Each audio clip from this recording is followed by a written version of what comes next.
नमस्कार. महाराष्ट्रातील 12 जिल्हा परिषदांच्या येत्या 7 फेब्रुवारी 2026 रोजी निवडणुका होत आहेत.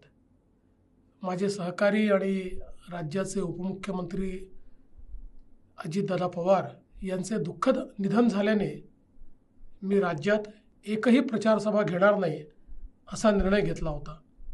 त्यामुळे मी संपूर्णतः प्रचारापासून दूर राहिलो.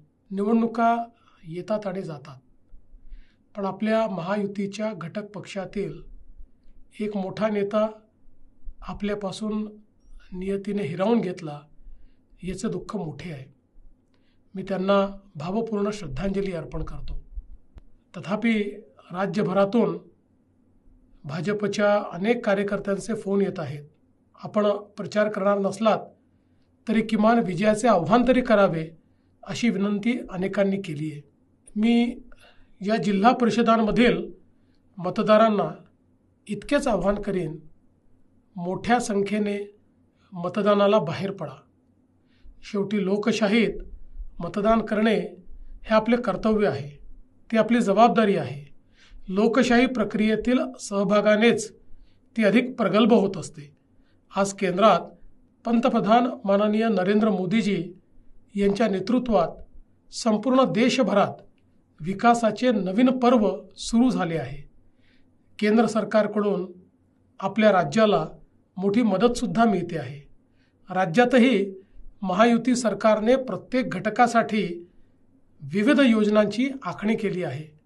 आमच्या बळीराजासाठी नमो किसान महासन्मान योजनेतून 12,000 रुपये वर्षाला देणे असो, मोफत वीज किंवा पुढच्या काळामध्ये सौर ऊर्जेतून दिवसा 12 तास वीज, अशा अनेक उपाययोजना आपण हाती घेतल्या आहेत. राज्यातील बहुतेक सिंचन प्रकल्प मार्गी लावण्यात आले असून त्यांची कामे मोठ्या प्रमाणात सुरू आहेत. शेतीत आर्टिफिशियल इंटेलिजन्स सारखे तंत्रज्ञान आणण्यासाठी मोठी योजना हाती घेण्यात आली आहे. लाडकी बहीण योजना ही तर आमच्या लाडक्या बहिणींना सातत्याने दर महिन्यात मदत करते आहे.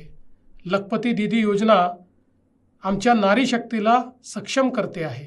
ग्रामीण रस्ते, शेतरस्ते याचे मोठे अभियान हाती घेण्यात आले आहे.